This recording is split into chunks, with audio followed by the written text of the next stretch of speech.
Hello, my name is Gabriel Garcia. I am part of the Business Plan Presentation Group 29. Today I will be going over my international business plan for the business Butters, Pancakes, and Cafe located here in Scottsdale, Arizona. I will be reviewing the feasibility of entry into the city of Toronto, Canada. So first we will start with a history of Butters, Pancakes and Cafe.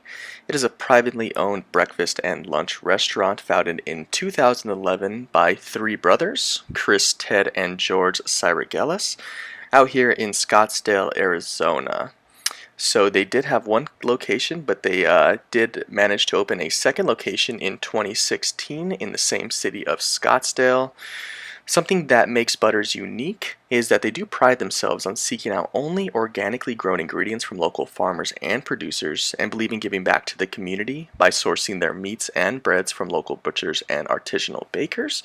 Some popular menu items do include the Wild Berry Bliss pancakes, Oreo s'mores pancakes, the Irish Benedict, and my personal favorite, the Whole Hog Skillet. So would the move to Toronto, Canada work and why? Some of the reasons that I do believe Butter's strategy would work if the business did expand. One of the main reasons would be job creation in Toronto. Right now they are having a boom in the restaurant industry in Toronto and with tourism.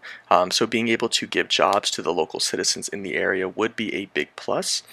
Most of the norms and cultures do mirror most of the United States population, which would make it easier to enter the market. It's kind of hard to imagine somewhere that doesn't like breakfast. And Canada is politically democratic free market system, just like the United States, so it would be easy to enter with the necessary capital. It also would make it easy to locate to Toronto due to the corruption levels being so low. So that would make it a low risk move. Obviously, there is always going to be risk when entering a new venture. This one would just be a lower risk due to the corruption level being so low. Also, there is no language barrier in Canada, which would definitely be a massive plus.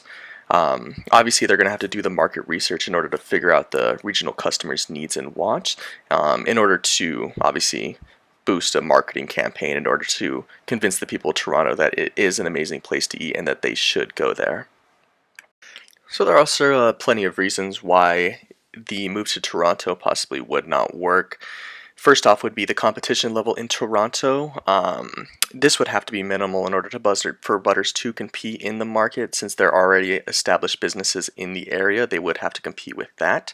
They would also have to figure out and negotiate a supply chain in order to get its resources to the business. Because Butters does pride itself on providing locally grown food with the meats, bread, and agriculture, they would definitely have to figure out how to provide that same level of quality in a completely different market and completely different country. Also, the salaries and the benefits of the managers and servers can be considerably different in Toronto, and this could fatally cut into Butter's profits. Obviously, a business doesn't want to be spending everything on its operational costs and not bringing any money in as profit, because then there really would be no point in opening the restaurant in general. So definitely a cost-benefit analysis would need to be done in order to see if it's even worth it. They would also need to raise the necessary capital in order to enter the Toronto market, which may include getting private investment involved.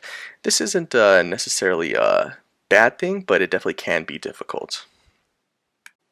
The city of Toronto itself is definitely a very beautiful city. At a glance, it's home to almost 3 million people. It does have an unemployment rate of 6.4% currently, which actually is surprisingly high. It does have a gross domestic product of $158.7 billion USD. It does come with an average household income of $98,174. And it does have an average price of all the home types in the Greater Toronto Area of $835,422, which I would say is definitely on the higher scale of living, especially for the Greater Toronto Area.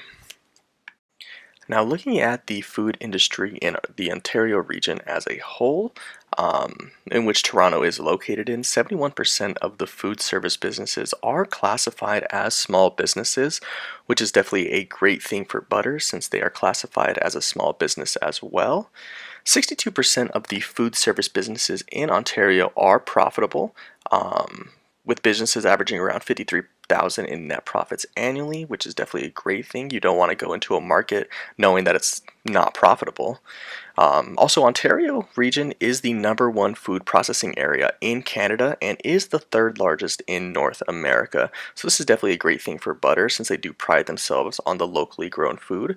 They will be able to source all their food locally in Ontario, which will definitely make the supply chain much easier. Ontario is also home to almost 40% of the nation's labor force in food, beverage, and tobacco, and close to 90% of the workers are in the food production area. So it's definitely a massive plus for Butters. They shouldn't have a problem with being able to source those foods in that industry. Next, I would like to review why I believe Canada would be the right choice. So in 2017, total food service sales in Canada were 65 billion, which does represent 3% real growth since 2016, after obviously accounting for the menu price inflation. And the Ontario food service market is more than twice as large as the next province, which posts over 20 billion in sales in 2017, which is definitely a great thing. Statistics Canada does report that there's about 94,400 establishments across Canada, and they serve about 22 million customers per day. So obviously, as you can see, the restaurant and food industry is definitely booming, and I don't believe it's going to be going away anytime soon.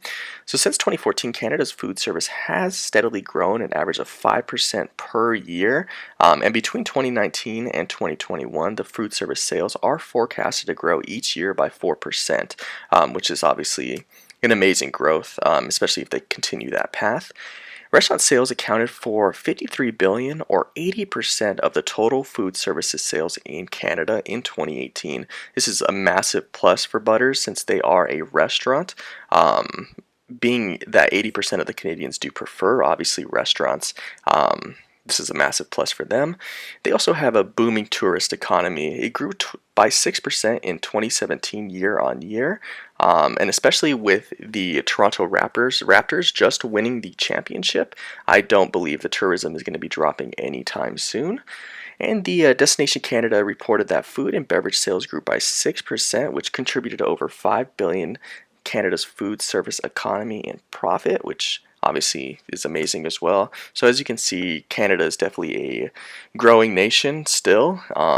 The food industry is definitely booming, and I believe now would be the great time to go ahead and open up a new restaurant in Toronto. So in regards to Butter's mode of entry, I believe that they do have the feasibility to enter the Toronto food market. It really does depend largely on the capital that is needed to do so. So obviously they are going to have to come up with a cost benefit analysis of how much it would exactly cost in order to open up the restaurant. Obviously they're going to want to do research on the following restaurants as well that are in the target market, that have little to competition, so they are able to compete and aren't automatically pushed out.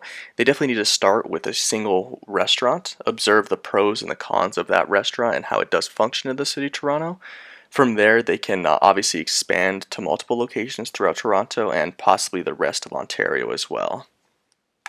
So most definitely, Butters is going to want to stay as a wholly owned subsidiary. This basically means that they will remain in complete operational control over the company. That gives them the ability to make changes to their menu and products if they are needed to adapt to the new Canadian market. Let's say Canadians aren't too fond of toast. Maybe they like scones better. They can make those kind of changes on the menu without having to consult anyone else. Butters will also have complete control over the equity for the venture, and it would have obviously complete interest in making sure it would work. It's not to say that they can't take on future investors as well. They're obviously able to do that at any time. Being a wholly owned subsidiary, they're also able to maintain the same look, feel, and business practices that have made the restaurant a success thus far, and that's definitely super important bringing that into Toronto. I do believe the operational management for Butters is definitely going to be one of the more difficult aspects of the move to Toronto. They would be required to locate candidates from its staff that are obviously tenured and have a very clear understanding about the business's processes and the way that it does run. They're going to want to obviously find someone that does have the ambition to want to work outside of the USA, especially for a new venture that doesn't have a certainty of succeeding. They're going to want to find someone that's a quick learner, self-starter, motivational, and definitely potential to succeed in a foreign environment. This would definitely create a great challenge for the corporate side as well, due to the fact that obviously Canada does have different wages, taxes, cost of living, and other obstacles that will come with moving to that country. So being able to figure out the budget for that may be quite the challenge for the corporate side of Butters. After doing the research, I definitely do believe that Butters would succeed in the Toronto, Ontario region. Um, the feasibility is there. The tourism is booming, the agricultural industry is booming, and restaurants obviously make up 80% of the entire market. So I do believe that right now would be the best time for them to get in. I do want to thank you for listening to my presentation and have a great rest of your day.